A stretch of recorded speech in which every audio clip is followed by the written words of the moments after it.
श्री भक्तमाल में श्री विष्णुपुरी जी। भगवत धर्म उतंग आन, धर्म आन ना देखा।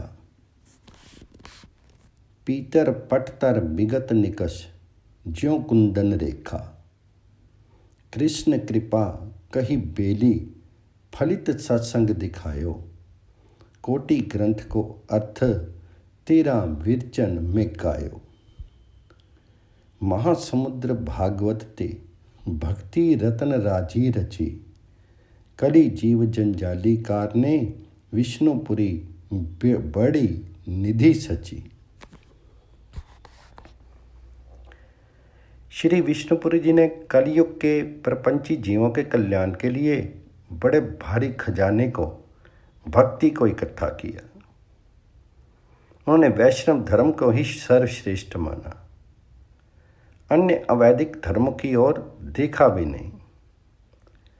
जिस प्रकार कसौटी पर सोने की रेखा के सामने पीतल की रेखा चमकती ही नहीं है, उसी प्रकार उन्होंने अपनी बुद्धि की कसौटी पर वैष्णव धर्म को कस करके सच्चा खरा पाया और अन्य धर्मों को तुच्छ देखा। आपने सत्संग को श्री कृष्ण की कृपा रूपी लता का फल बताया। करोड़ों ग्रंथों का तात्पर्य भक्ति केवल 13 विरचनों अध्यायों में गाया। श्रीमद् भागवत रूपी महासमुद्र से रतन रूपी श्लोकों को निकाल करके भक्ति रत्नावली की रचना की। श्री विष्णुपुरी जी का चरित्र संक्षेप में इस प्रकार है। श्री विष्णुपुरी जी परमहंस कोटि के सन्यासी थे और तिरहुत के रहने वाले थे। ये बड़े ही प्रेमी भक्त तथा विद्वान थे। इनकी भक्ति रत्नावली का 15वीं शताब्दी के प्रारंभ में कृष्णदास लोरिय के द्वारा बंगला में अनुवाद हुआ था, जिससे ये अनुमान होता है कि विष्णुपुरी 14वीं शताब्दी के अंत में विद्यमान रहे होंगे। हिंदी विश्वकोश में लिखा है कि विष्णुपुरी का दूसरा नाम बैकुंठपुरी था और ये मदन गोपाल के शिष्य थे। इन्होंने भक्ति रत्नावली, भागवतमृत, हरि भक्ति कल्पलता और वाक्य विवरण, ये 4 ग्रंथ लिखे थे।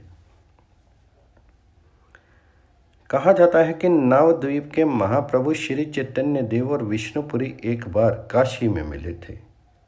जब चैतन्य महाप्रभु वृंदावन से पुरी को जा रहे थे, उस समय दोनों ही एक दूसरे के प्रति बड़े आकर्षित हुए। एक बार विष्णुपुरी के एक शिष्य काशी से जगन्नाथपुरी के और वहाँ श्री चैतन्य महाप्रभु से मिलकर के पूछा कि आपको विष्णुपुरी के लिए कोई संदेशा भेजना हो अथवा उनसे कोई प्रार्थना करनी हो तो कृपा करके बताइए। तब श्री चैतन्य देव ने सभी वैष्णव के सामने उस शिष्य के द्वारा विष्णुपुरी को ये कहला भेजा कि आप हमारे लिए एक सुंदर रत्नावली भेजिए। श्री चैतन्य महाप्रभु जैसे महान त्यागी के मुंह से इस प्रकार के शब्द सुन करके उनके साथियों को बड़ा आश्चर्य हुआ, परंतु उन्हें डर के मारे कुछ कहने का साहस नहीं हुआ।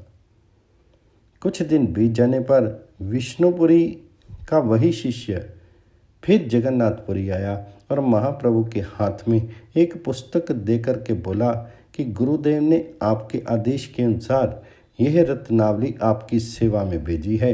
ये सुनकर के महाप्रभु के साथियों को बड़ी प्रसन्नता हुई और उन्होंने महाप्रभु के आशय को ना समझ सकने पर बड़ा पश्चाताप किया। श्री चैतन्य महाप्रभु ने उस रत्नावली को भगवान श्री नीलाचल नाथ के चरणों में रख दिया। भक्तमाल के टीकाकार श्री प्रियादास जी महाराज इस घटना का अपने एक कविता में इस प्रकार वर्णन करते हैं। जगन्नाथ क्षेत्र मांझ बैठे, महाप्रभु जो वे चहूँ और भक्त भूप भीर अति छाई है। बोले विष्णुपुरी पुरी काशी, मध्य रहे जाते, जानियत मोक्ष चाह, नेकी मनाई है। लिखी प्रभु चिट्ठी आपू मनी गन माला, एक दीजिए पठाई मोहि लागती सुहाई है। जानी लई बात निधि भागवत रत्न दाम, दई पठे आदि मुक्ति खोती के बहाई है। इसी पुस्तक के संबंध में एक कथा ये है कि संत विष्णुपुरी के एक मित्र थे, माधव दास। उन्होंने एक बार विष्णुपुरी से एक अनोखे ढंग की रत्नावली मांगी, जिसको धारण करने से सुख मिले। अपने उन्हीं मित्र के अनुरोध से विष्णुपुरी ने कुछ चुने हुए रत्नों को संग्रहित करके उन्हें पुरुषोत्तम क्षेत्र भेज दिया, जहाँ उनके मित्र रहते थे। भक्ति रत्नावली में भागवत में नवदा भक्ति विषयक कई सुंदर वाक्य संग्रहित किए गए हैं और उन्हें विषय के अनुसार 13 भागों में विभक्त किया गया है। प्रत्येक भाग का नाम विरचन रखा गया है। जो लोग पूरी भागवत नहीं पढ़ सकते, उनके लिए ये ग्रंथ बड़े काम का है। अपने ग्रंथ के संबंध में वे स्वयं लिखते हैं कि मैं चाहे कितना भी अज्ञ एवं अल्प बुद्धि हूँ, मेरे इस प्रयास का भक्त लोग अवश्य आदर करेंगे। मधुमक्खी में कितनी बुद्धि है और क्या क्या गुण है, इस बात को कोई नहीं पूछता, किंतु उसके द्वारा संचित मधु का सभी बड़े चाव से आस्वादन करते हैं। भक्ति रत्नावली पर कई टीकाएं मिलती हैं। इनमें से पहली टीका श्रीधर द्वारा संस्कृत में लिखी गई है। इसका नाम है कांतिमाला। दूसरी टीका हिंदी गद्य में लिखी गई है। तीसरी टीका हिंदी के दोहे चौबाहों में लिखी गई है। उसका नाम है भक्ति प्रकाशिका। इसके अतिरिक्त भक्ति रत्नावली पर 2 टीकाएं गुजराती में भी मिलती हैं। भक्ति प्रकाशिका के अनुसार भक्ति रत्नावली के विरचनों में निम्नलिखित विषयों का वर्णन हुआ है। पहले विरचन में भक्ति की महिमा का वर्णन हुआ है। दूसरे में महापुरुषों के तथा उसके संग के प्रभाव का वर्णन है। तीसरे विरचन में भक्ति के कई भेद बताए गए हैं। चौथे से लेकर 12वें विरचन तक नवदा भक्ति का अलग अलग वर्णन है और 13वें विरचन में शरणागति का वर्णन है। श्री विष्णु स्वामी सिद्धांत के अनुयायी संतगण नाम तिलोचन शिष्य सोर, शशि सदृश उजागर, गिरा गंग उनहारी काव्य रचना प्रेमाकर। आचार्य हरिदास अतुल बल आनंद दायन, तेहि मार्ग वल्लभ विदित प्रथु पद्धति परायण। नवदा प्रधान सेवा सुदृढ़ मन, बच कर्म हरि चरण रति। विष्णु स्वामी संप्रदायी दृढ़ ज्ञान देव गंभीर मति। श्री विष्णु स्वामी संप्रदाय के अनुयायी सदृढ़ विचार एवं गंभीर मति वाले श्री ज्ञान देव जी हुए। श्री नामदेव जी और श्री त्रिलोचन जी उनके शिष्य थे, जो सूर्य और चंद्र के समान भगत जगत को प्रकाशित करने वाले थे। श्री ज्ञानदेव जी की वाणी गंगा जी के समान पवित्र थी। उनकी काव्य रचना गीता की टीका, ज्ञानेश्वरी एवं अभंगादि तो मानो भगवत प्रेम की खानी हैं। आचार्यों तथा हरि भक्तों का आप में अपार बल था। आप सभी को आनंदित करने वाले थे। श्री पृथ्वी जी की अर्चन पद्धति के अनुसार उपासना करने वाले परम प्रसिद्ध श्री वल्लभाचार्य जी इसी संप्रदाय में हुए। वे नवदावती को प्रधान मान करके सदृढ़ भाव से भगवत सेवा करते थे। उन्हें मन, वाणी और कर्म से भगवान जी के चरणों में प्रीति थी। श्री विष्णु स्वामी संप्रदाय के इन संतों का पावन चरित्र इस प्रकार है। पहले हैं श्री ज्ञान देव जी। श्री विष्णु स्वामी संप्रदाय के अनुयायी अति ही गंभीर बुद्धि वाले श्री ज्ञान देव जी नामक संत थे। इनके पिताजी विट्ठल पंत ने गृहस्थ आश्रम को त्याग करके संन्यास ले लिया और श्री गुरुदेव से झूठ बोल दिया कि मेरे स्त्री नहीं है, मैं गुरु करना चाहता हूँ। बाद में स्त्री ने सन्यासी होने की बात सुनी, तब वह आई और उसने उनके गुरु से सब बात कही। तब गुरुजी ने जाना कि इसने मिथ्या बोलकर मुझसे सन्यास लिया है। स्त्री ने कहा कि प्रभु, आप इनका हाथ पकड़कर मेरे हाथ कर दीजिए। इस प्रकार वह उन्हें घर ले आई।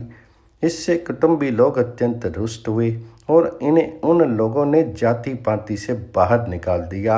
अब ये समाज से अलग रहने लगे, परंतु इनके मन में किसी प्रकार का दुख नहीं था, क्योंकि इन्होंने गुरु की आज्ञा से पुनः गृहस्थ आश्रम में प्रवेश किया था।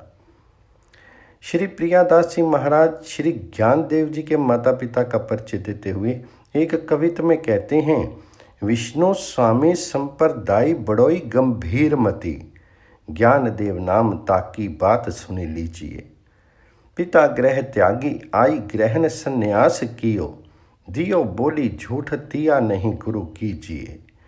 आई सुनी वधु पाछे कहियो जानियो मिथ्यावाद, भुजनी पकड़ी मेरे संग करी दीजिए। ले आई सो लिवाई जाति अति ही रिसाई दियो, पंक्ति में ते डारी रहे दूरी नहीं छीजिए। श्री विट्ठल पंत के द्वितीय पुत्र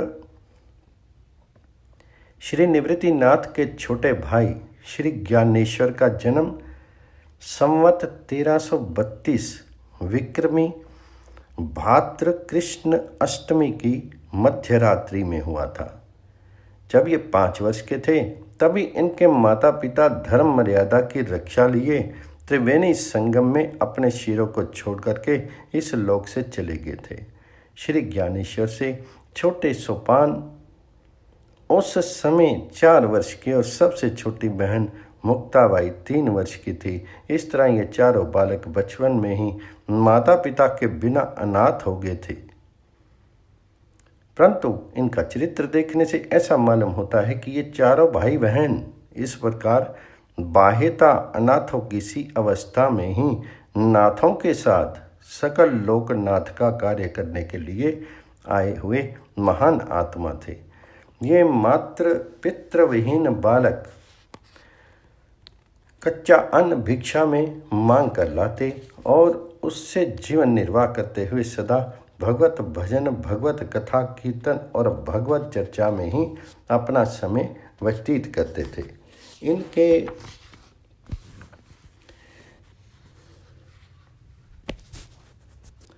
सामने सबसे बड़ी कठिनाई इनके उपनयन संस्कार न होने की थी।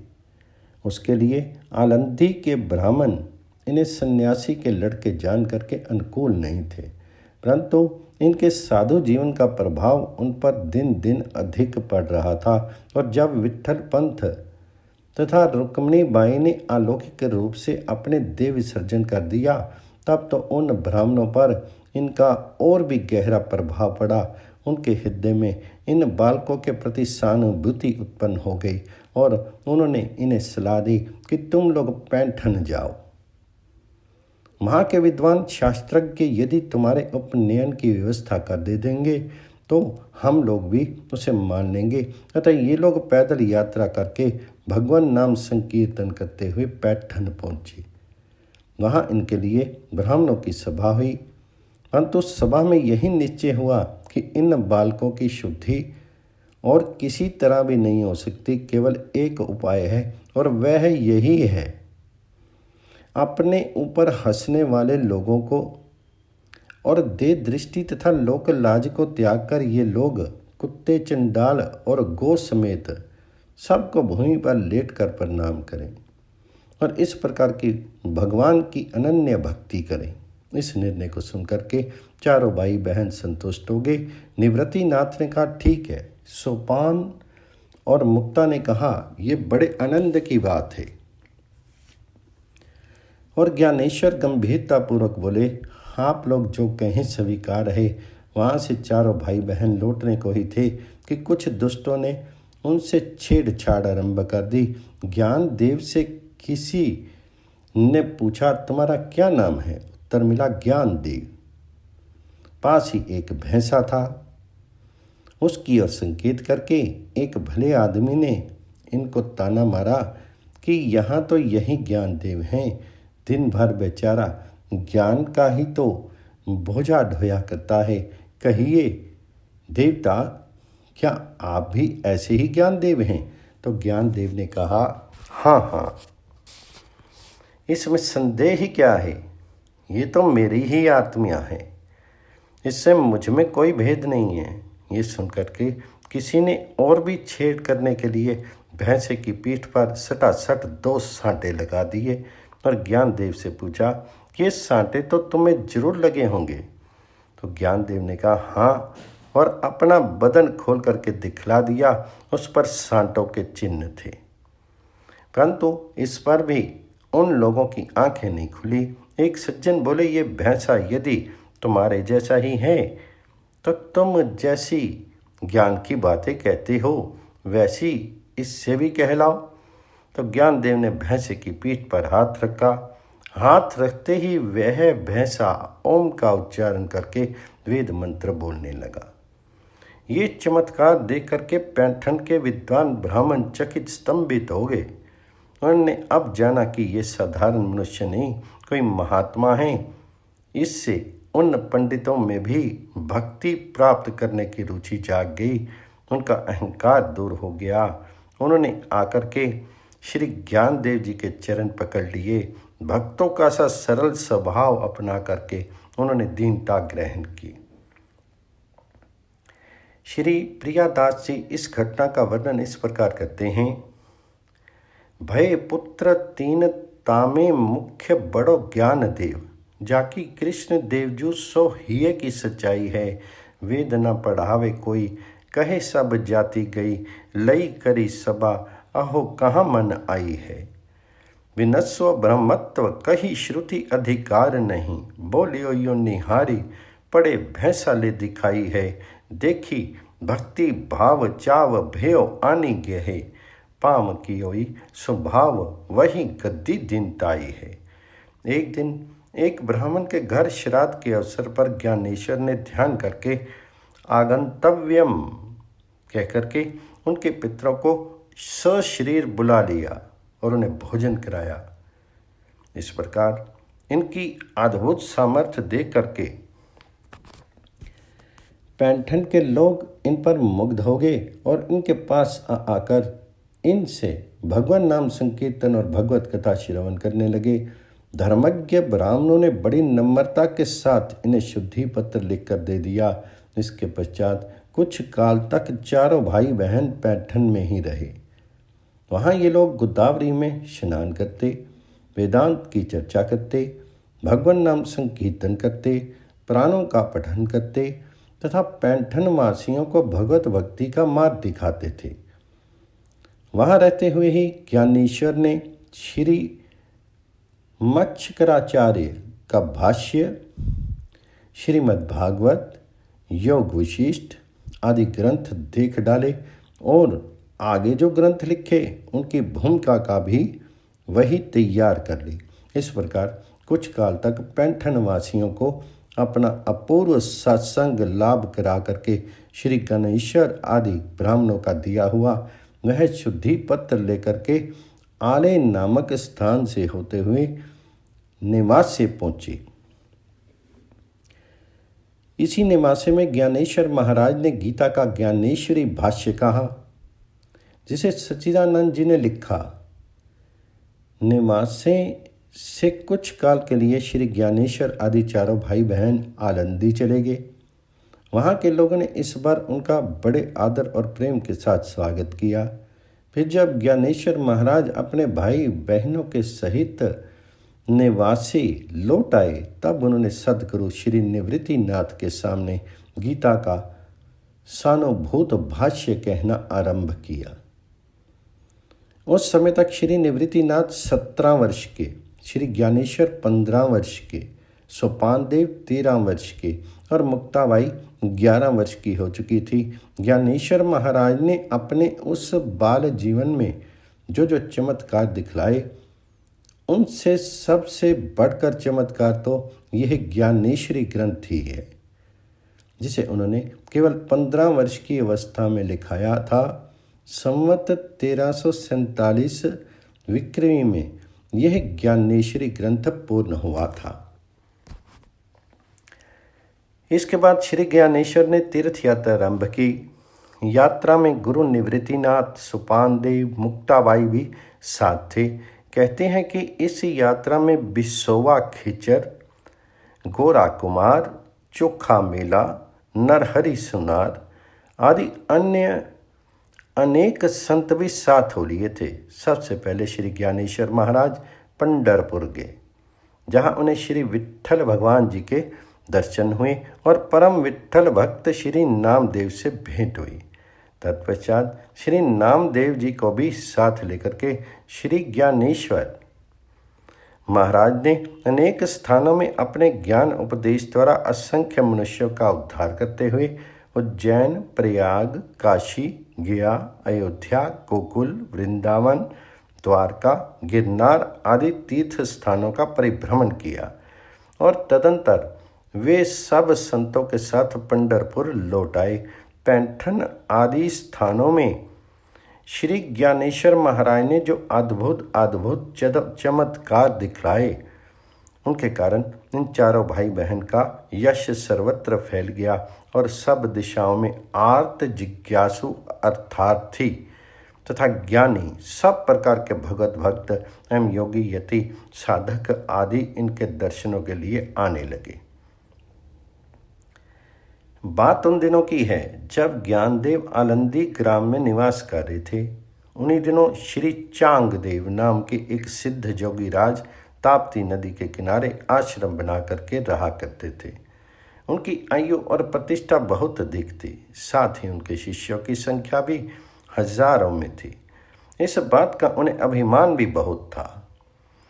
उन्होंने जब ज्ञानदेव की महिमा सुनी तो अपने हजारों शिष्यों को लेकर के वे उनसे मिलने चल दिए। उस समय वे एक सिंह पर सवार थे। उनके एक हाथ में त्रिशूल और एक हाथ में सर्प का कोड़ा था। आलंदी गांव के समीप पहुंचने पर चांगदेव के शिष्यों ने श्री ज्ञानदेव के पास जाकर के उनसे अपने गुरु के आगमन की बात बताई। ये सुनकर के श्री ज्ञानदेव के बड़े भाई श्री निवृत्तिनाथ जी ने ज्ञानदेव से कहा, चांगदेव हमारे अतिथि हैं, अतः उनके स्वागत के लिए तुम्हें जाना चाहिए। उस समय शीत ऋतु थी। ज्ञानदेव एक मिट्टी की दीवार पर बैठे धूप सेवन कर रहे थे। चांगदेव के शिष्यों और अपने बड़े भाई की बात सुनकर के उन्होंने दीवार से कहा, चल। वह मिट्टी की दीवार चल पड़ी। जब ये आश्चर्य चांगदेव ने देखा तो वे सिंह से कूद करके ज्ञानदेव जी के चरणों में गिर पड़े। उनका सिद्धि का अभिमान विगलित हो गया। उन्हें लगा कि सिंह तो चेतन प्राणी है, उसे वश में करना बहुत बड़ी बात नहीं है, परंतु ज्ञानदेव की महिमा तो अपार है। उन्होंने जड़ दीवार को ही चेतन बना दिया है। श्री ज्ञानदेव जी ने उन्हें उठाया। उनकी कृपा दृष्टि पड़ते ही चांगदेव में भक्ति का संचार हो गया। उनकी आंखों में प्रेम अश्रु भर आए और शीर में रोमांच हो आया। इसी प्रकार श्री ज्ञानदेव जी ने बहुत से लोगों को भगवत भक्ति का उपदेश दे करके भगवत सम्मुख किया। कुल 21 वर्ष 3 मास 5 दिन की अल्प अवस्था में अर्थात संवत 1353 विक्रमी मार्गशीर्ष कृष्णा 13 को श्री ज्ञानेश्वर महाराज ने जीवित समाधि ले ली और उनके समाधि लेने के बाद 1 वर्ष के भीतर ही सोपानदेव, चांगदेव, मुक्ताबाई और निवृत्तिनाथ भी एक एक करके इस लोक से परम धाम को पधार के। श्री ज्ञानेश्वर महाराज के ये 4 ग्रंथ बहुत प्रसिद्ध हैं। भावार्थ दीपिका अर्थात ज्ञानेश्वरी, अमृत अनुभव, हरिपाठ के अभंग तथा चांगदेव पाष्ठी 65। इनके अतिरिक्त उन्होंने योग विशिष्ट पर एक अभंग वृत्त की टीका भी लिखी थी, पर अभी तक वह उपलब्ध नहीं हुई।